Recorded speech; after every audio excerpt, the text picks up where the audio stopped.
Halo Sobat Ismi, kembali lagi bersama saya. Kali ini kita akan ke wisata berikutnya di Cirebon. Nah, nama tempat ini adalah Goa Sunyaragi, yaitu sebuah gua yang tadinya dijadikan tempat untuk, setahu saya sih, menimba ilmu ya. Kayak semacam pertapaan gitu orang-orang yang punya ilmu di Cirebon. Nah, bentukannya itu batu-batuannya memang khas ya. Kalau di Cirebon itu dia batu karang karena berdekatan dengan laut. Nanti kalian akan lihat bentuknya seperti apa sih batu-batu karang itu. Berbeda dengan di daerah Jawa yang lebih banyak candi-candi. Jadi batunya itu kayak lebih teratur, sedangkan yang di sini itu yang ya karang. Jadi ada lubang-lubangnya gitu. Areanya cukup luas, jadi kalian harus menyiapkan tenaga. Jangan lupa makan dulu sebelum kesini. Dan harus menjaga keseimbangan, gak boleh sambil bercanda ya. Karena banyak jalanan yang setapak gitu, terus bawahnya itu air kolam. Nah, ini masih di bagian depan. Di bagian dalamnya itu lebih menanjak lagi.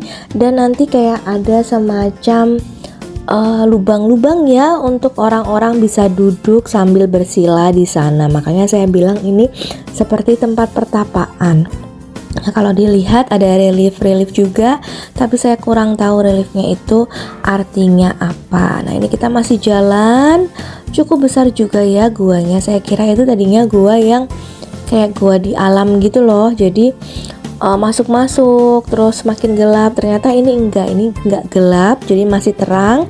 Atapnya masih ada, tapi tadi ada batuan-batuan karang yang ada lubang-lubangnya, yang itu memang bisa dimasuki.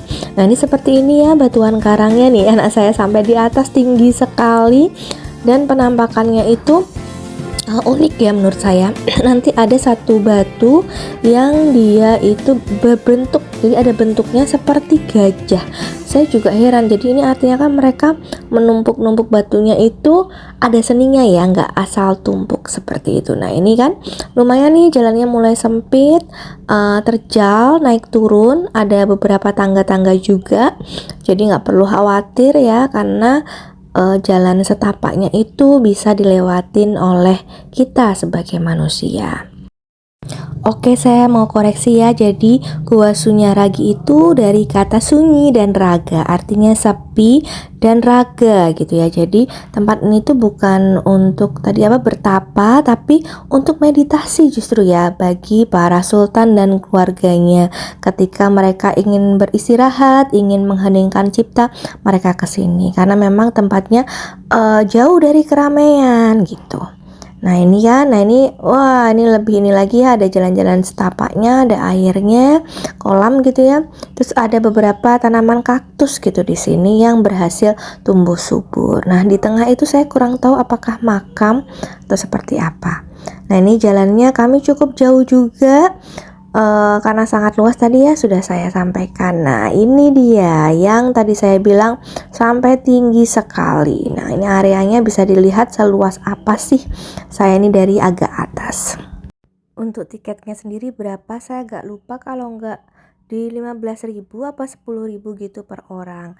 Dan anak-anak juga sudah dihitung ya di atas 2 tahun kalau tidak salah. Jadi terbilang tidak terlalu mahal, tapi juga tidak terlalu murah.